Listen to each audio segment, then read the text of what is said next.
கர்த்தருடைய பரிசுநாமத்துக்கு ஸ்தோத்திரம். நம்ம நிறைய பேர் சொல்ல கேள்விப்பட்டிருப்போம் இல்லையா? என்னுடைய கூட பிறந்த சகோதரன் என்னால அன்பு கூற முடியல. என்னுடைய மனைவிய அன்பு கூற முடியல. என்னுடைய கணவன் அன்பு கூற முடியல. என் கூட பிறந்த அக்கா, தங்கச்சி மேல அன்பு கூற முடியல. அப்படின்னு சொல்லி நெறைய பேர் சொல்ல நம்ம கேள்விப்பட்டிருப்போம். ஏன் நம்மனால கூட பிறந்தவங்களையோ, கணவன் மனைவியோ அன்பு கூற முடியலன்னா, நம்ம தேவனிடத்துல அன்பு இல்ல. நம்ம தேவனிடத்துல அன்பு செலுத்துனோம்னா, கண்டிப்பா நம்மால நம்மளுடைய கூட பிறந்தவங்க கூடயும், நம்ம கணவன் மேலயும், மனைவி மேலும் அன்பு கூர முடியும். என்ன அப்படி சொல்றேன்னு கேட்குறீங்களா? நாங்கலாம் கடவுளுக்கு அன்பா தாங்க இருக்கிறோம். கடவுளுக்காக நாங்க என்னெல்லாம் பண்ணியிருக்கிறோம். நாங்க சர்ச்சுக்கு போறோம், தசமபாகம் கொடுக்குறோம், ஊழியங்கள செய்றோம்.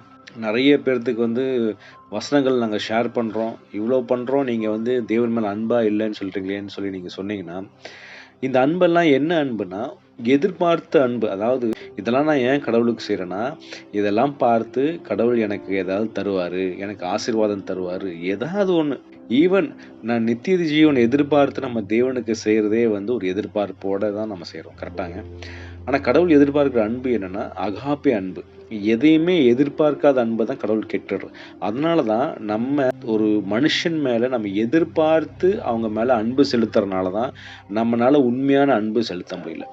அதனால தான் வசனம் என்ன சொல்லுதுன்னு நீங்க பார்த்தீங்கன்னா, 1 யோவான் 4:20 தேவனிடத்தில் அன்பு கூறுகிறேன் என்று ஒருவன் சொல்லியும் தன் சகோதரனை பகைத்தால் அவன் பொய்யன். தான் கண்ட சகோதரனிடத்தில் அன்பு கூறாமல் இருக்கிறவன் தான் காணாத தேவனிடத்தில் எப்படி அன்பு கூறுவான்?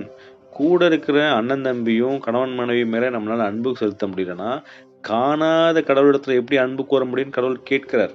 வாஸ்தவம் தானங்க. நம்ம கூட பக்கத்துல நம்ம பார்க்கிறோம். நம்ம கடவுளை யாராலுமே பார்க்க முடியாதுன்னு சொல்லி நம்ம வேதத்துல வாசிச்சிருக்கிறோம்.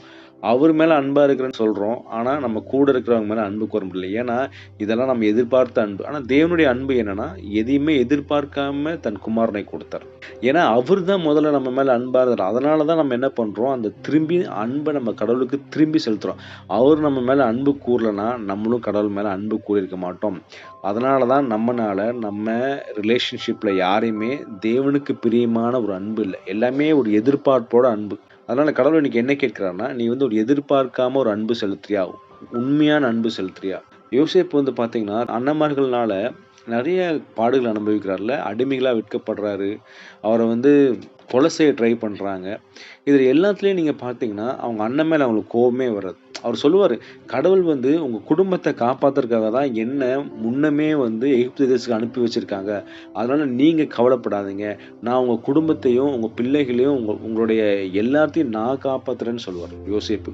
எதனாலனா, யோசேப்பு தேவன் மேல அன்பா இருந்தாருங்க. அதனால தான் அவர் என்ன பண்றாரு, தன்னுடைய